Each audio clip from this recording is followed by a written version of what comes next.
Hi friends da terceira série, good afternoon, boa tarde kids. Vamos começar então o nosso segundo bimestre de língua inglesa, certo? Já com o material novo de vocês, certo? Então abram os materiais de vocês na página 143, onde a gente começa a fazer uma pequena revisão de conteúdos e vamos fazer uns pequenos exercícios também, certo? Para colocar em dia o que a gente já aprendeu, principalmente sobre as reading strategies, que são as estratégias de leitura, certo? A gente começa com as estratégias do skimming, scanning, background activation, também o que mais a gente tem aí? Predicting, previewing, certo? Essas estruturas, todas elas apareceram no nosso material, no nosso bimestre passado. E agora nós vamos fazer uma pequena atividade. Vocês vão observar na página de número 143, tá? Deixa eu só organizar aqui direitinho. Nós temos aqui 6 pedaços de papel coloridos diferentes, não é? Cada um desses pedaços de papel, ele é referente, traz uma informação que por um acaso está escrita em português sobre as estratégias de leitura que nós trabalhamos anteriormente, certo? Very good. E aí vocês vão fazer o seguinte para mim, vocês vão ler e me dizer aí o que é scamming, o que é skinning, não é? Scanning, skimming, certo? O que é previewing e assim sucessivamente. Depois, a gente vai fazer uma pequena atividade de leitura, onde vocês têm aqui para mim um texto, ok? Que vocês lerão e vão responder as 4 questões que já estão na página 144. Olha só. Before reading the text below, discuss about the following questions and then answer questions 1 to 4. Do you eat fruit every day? If so, how many times a day? Bom, a primeira pergunta que eu tenho aqui é o seguinte: você come fruta todos os dias? Sim ou não? Se você come fruta todos os dias, quantas vezes por dia? Certo? Depois, are you on a diet or do you know anybody who is?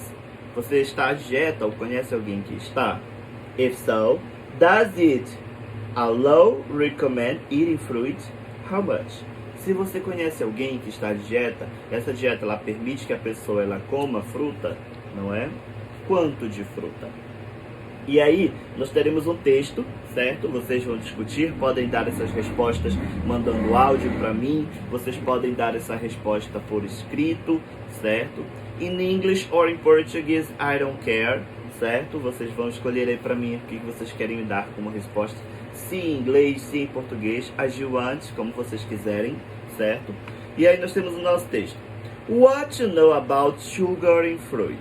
Então, o que a gente precisa saber sobre açúcar nas frutas? A gente vai descobrir nesse texto, não é, que existe sim, não é, uma açúcar nas frutas que é muito importante para o nosso organismo. No entanto, algumas frutas, como por exemplo a uva, se consumida em excesso, não é, ela pode acabar causando alguns danos, não é, ao nosso organismo por conta da quantidade, não é, de sacarose, se eu não estou enganado que é esse o nome, tá?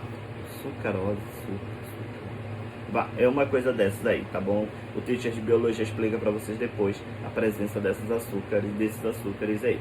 Mas então, consumir demais não é, pode acabar não ajudando você como deveria. Por quê? Por conta da quantidade de açúcar que vem em determinadas frutas. Então vocês vão ler esse texto para mim e na sequência a gente vai para a página 144, onde ainda na parte amarela vocês têm aqui um texto que vocês vão ler, terminar de ler e fazer a atividade, tá?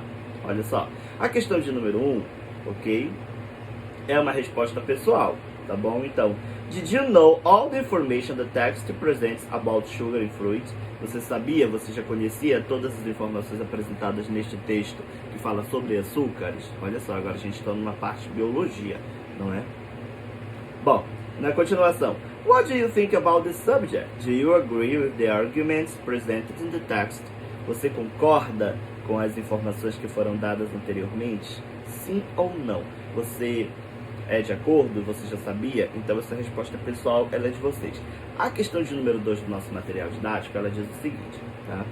Leia as seguintes sentenças e marque verdadeiro ou falso, true or false, according to the text. Então, de acordo com o texto, vocês vão marcar para mim essas informações. Se elas são true, verdadeiras, coloquem um T, e false para false. Isso a gente já conhece. A questão de número 3, tá? Ela pede também que vocês analisem as seguintes sentenças sobre o texto. E aí vocês vão dizer quais são as sentenças verdadeiras. Então a gente tem 5 sentenças aqui que são baseadas no texto. E vocês vão me dizer se essas sentenças, não é, quais são as verdadeiras, quais são as corretas. E circular aqui para mim a alternativa A, B, C or D, não é? Or E, são até a letra E. E por fim, a questão de número 4 do nosso material, onde a gente tem o seguinte. Read the text again. Leia o texto novamente. Encontre o que está sendo pedido e escreva de acordo com o item correspondente. 5 exemplos de uncountable nouns.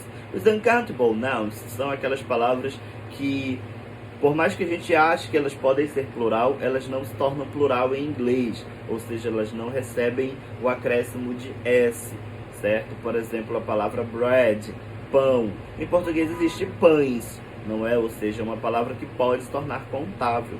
Mas no inglês não tem breads, pães, não é? Então é bread, sempre bread. Eu tenho também a informação de sugar, açúcar, não é? Que também não pode se tornar plural. Depois, vamos achar na letra B, o que ele pede pra gente? 5 examples of countable nouns. Agora nós vamos observar que a gente precisa escrever aqui na letra B 5 exemplos, certo? 5 exemplos de substantivos que sejam contáveis, ou seja, que pode se tornar plural. Por exemplo, pencils, lápis, não é? Ou smartphones, celulares, e assim sucessivamente. Na letra C, aí é também aqui uma resposta bem curtinha, não é?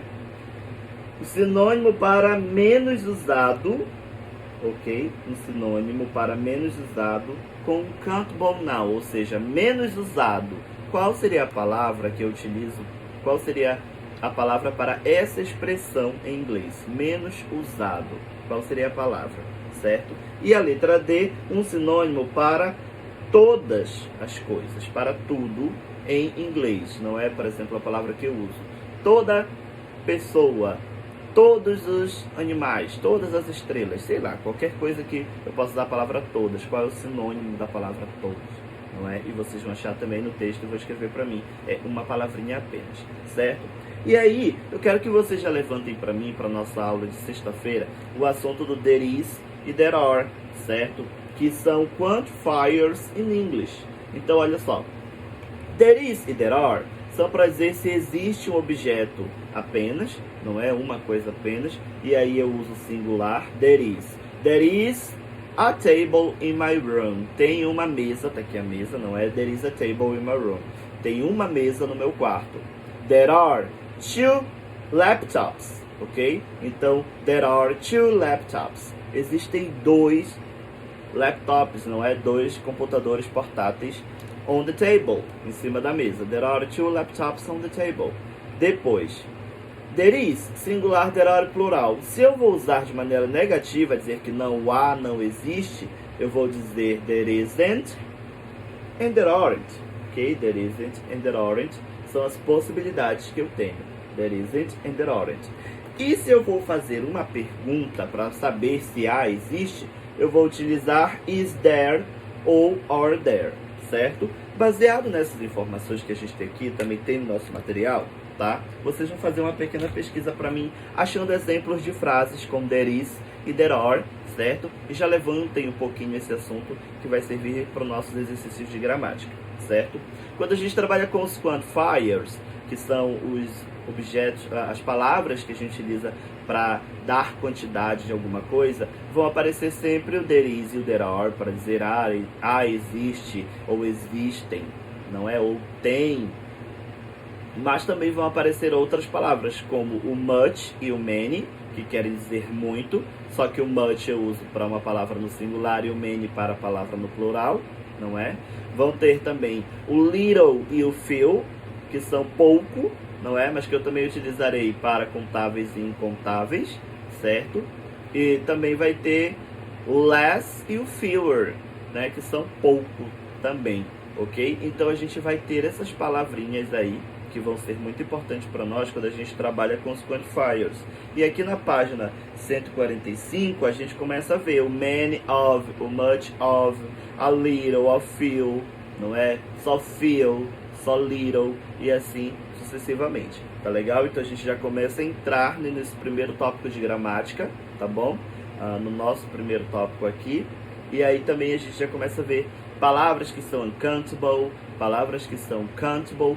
Tudo isso vocês obviamente já estudaram, não é? No ensino fundamental de vocês. Talvez no ensino médio, lá na primeira série, pode ter aparecido também um pouquinho desse conteúdo.